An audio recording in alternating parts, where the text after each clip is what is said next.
Halo teman-teman, kita masih berada di bab 4 yang berjudul Kehidupan, Kekayaan ada pada pikiran. Sekarang kita akan memasuki subbab terakhir yang ada di bab 4, yaitu subbab 11 yang berjudul Kamu adalah kebanggaanku. Kemarin aku bertemu dengan rekan kantorku setelah pensiun. Lokasinya adalah di sebuah office hotel yang baru di daerah Munjongdong, Seoul. Mereka yang lebih dulu pensiun daripada aku membuat bisnis kecil pada sebuah kantor di gedung office hotel. Ada yang sedang menyediakan layanan inventaris di toko dan pasar swalayan. Ada juga yang menyediakan pasokan penggorengan ke pasar swalayan besar. Sudah 5 tahun berlalu sejak mereka pensiun. Sekarang mereka berubah menjadi pengusaha dengan perusahaan yang diatur dengan baik. Jong Pro, selamat, sudah lulus dari militer. Itulah salam pertama yang mereka ucapkan kepadaku. Mereka tidak menyebut pensiun sebagai pensiun, tapi menyebutnya lulus dari militer, seperti di militer. Awalnya aku pikir ucapan mereka adalah untuk memberi selamat kepada kamu yang akan segera keluar dari militer. Tetapi aku salah mengerti. Setelah ku jawab, dia akan keluar militer bulan Januari tahun depan. Mereka pun tertawa sambil berkata, Jong Pro masih belum sepenuhnya terlepas dari profesinya. Nah, pada pukul 4 sore, kami bertiga pergi ke restoran sashimi di dekat pengadilan wilayah timur. Kami makan sampai jam 11 malam di hari itu. Aku sama sekali tidak minum alkohol, hanya mendengar cerita mereka yang minum selama 7 jam. Karena mereka adalah seniorku, aku tidak bisa minta izin untuk pergi duluan. Satu senior menyuruhku untuk kembali minum alkohol karena sekarang sudah keluar dari perusahaan. Aku sungguh ingin pergi dari tempat itu, tetapi karena pertemuan itu dibuat untukku, aku tidak bisa seenaknya meninggalkan mereka. Mendengar omongan orang-orang yang mabuk dengan keadaan sadar adalah sebuah penderitaan yang tidak terlukiskan. Akhirnya pada pukul 11 malam, pertemuan berakhir dan aku naik taksi bersama satu orang yang searah rumahnya denganku. Dia tinggal di apartemen mewah di dekat rumah kita. Di dalam taksi, barulah dia mengeluarkan kartu namanya kemudian berkata, "Kartu nama ini bukanlah sesuatu yang spesial, tapi kalau tidak ada ini, aku tidak menjelaskan siapa diriku." Aroma alkohol dan ucapannya merasukiku. Rasanya seperti rasa soju yang kuat yang dulu pernah diminum ketika aku berusia 20-an tahun. Aku langsung pulang ke rumah setelah berpisah dengan temanku itu. Aku membersihkan diri dengan cepat dan langsung berbaring di atas tempat tidur. Aku memikirkan fungsi sebuah kartu nama. Sebagai orang yang tidak punya kartu nama, aku memikirkan identitas apa yang kumiliki sampai-sampai aku tidak bisa tidur. Apa pekerjaan ayahmu? Itulah salah satu dialog yang muncul di film Friends yang diucapkan oleh tokoh guru yang diperankan oleh Kim Kwang-gyu ketika sedang menghukum muridnya. Sang guru memegang pipi siswa dengan tangan kiri dan memukul pipinya dengan tangan kanan. Sambil memukul siswanya satu persatu, dia terus berulang kali bertanya, "Apa pekerjaan ayahmu?" Di film tersebut, pekerjaan ayah mereka adalah nahkoda, petugas pemakaman, dan preman. Sang guru pun mempertanyakan, mengapa meski ayah mereka sudah membiayai sekolah mereka dengan cara berlayar, membersihkan mayat dan memukul orang, tetap saja mereka tidak menjadi anak yang baik dan tidak belajar dengan baik.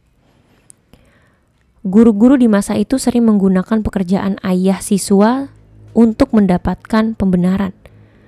Hal itu adalah sesuatu yang biasa dialami oleh semua anak yang sekolah pada tahun 1980-an atau sebelumnya. Tokoh utama dari film tersebut, Jun Sok, memiliki ayah yang merupakan ketua geng preman di kota Busan. Jun Sok menjawab pertanyaan gurunya dengan ragu-ragu. Preman. Segera setelah mendengar jawaban itu, sang guru sempat melepaskan kedua tangannya dari anak itu. Tetapi dia kembali memukul anak itu dengan kedua tangannya. Dengan pukulan keras tersebut, Jun Sok terjatuh. Gurunya tetap saja menendangnya setelah itu. Sang guru melanjutkan, "Oh ya, masih untung ayahmu itu preman." Seandainya gurumu bertanya, "Apa pekerjaan ayahmu?" Jawaban apa yang akan kamu berikan? Dulu dengan mudah kamu bisa menjawab dengan distributor, karyawan kantor, tim leader, kepala divisi, dan manajer toko. Tapi sekarang tidak ada kartu nama yang bisa menjelaskan apa yang aku lakukan saat ini. Sebenarnya aku pun tidak bisa menjelaskannya tanpa kartu nama. Aku tidak tahu apa profesiku saat ini. Kemarin aku merasa sangat frustasi dengan fakta tersebut. Aku frustrasi karena anak laki-lakiku juga akan memiliki kesulitan untuk menjelaskan profesi ayahnya. Jadi aku lebih ingin mendengar jawabannya.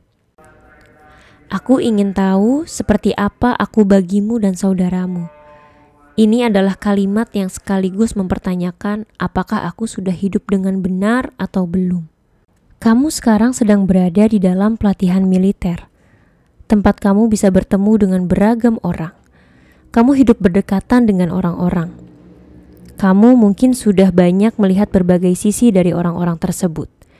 Jadi, kamu pasti memiliki kemampuan untuk menganalisis seseorang dari interaksimu dengan orang lain.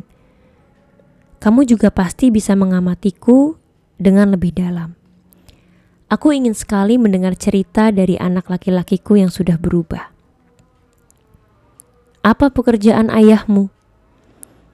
Pertanyaan ini adalah pertanyaan yang kutujukan kepada kehidupanku, sekaligus pertanyaan untuk mengetahui pandanganmu tentang diriku. Kuharap kamu bisa menjawab pertanyaan bodoh ini di sela-sela kehidupan militermu. Ingin sekali ku dengar jawaban jujurmu. Kamu harus berikan jawaban itu hari Sabtu besok ketika kita bertemu di hari liburmu. Aku ingin melangkah ke arah yang sesuai dengan pandanganmu terhadapku. Aku sangat senang bisa bertemu denganmu di hari Sabtu. Terima kasih sudah terlahir menjadi anakku. Ketika siapapun bertanya kepadaku tentang dirimu, tanpa ragu aku akan menjawab, anakku adalah kebanggaanku. Aku akan berusaha hidup dengan baik sehingga ketika ada orang yang bertanya tentang diriku kepadamu, kamu akan menjawab seperti ini. Ayah adalah teman, guru, serta orang yang kukagumi. Agar ucapan ini bisa diucapkan anakku 30 tahun mendatang, aku berjanji untuk kembali menata hidupku dengan baik. Aku akan menjadi teman, guru, dan ayah yang kamu kagumi. Aku mencintaimu, anakku.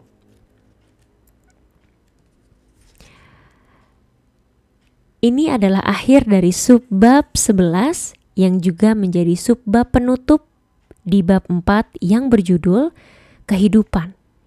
Kekayaan ada pada pikiran. Selanjutnya, kita akan memasuki bab terakhir yang ada di buku ini, yaitu bab 5, yang berjudul Pelajaran tentang Uang. 4 cara memiliki mata yang bisa melihat uang.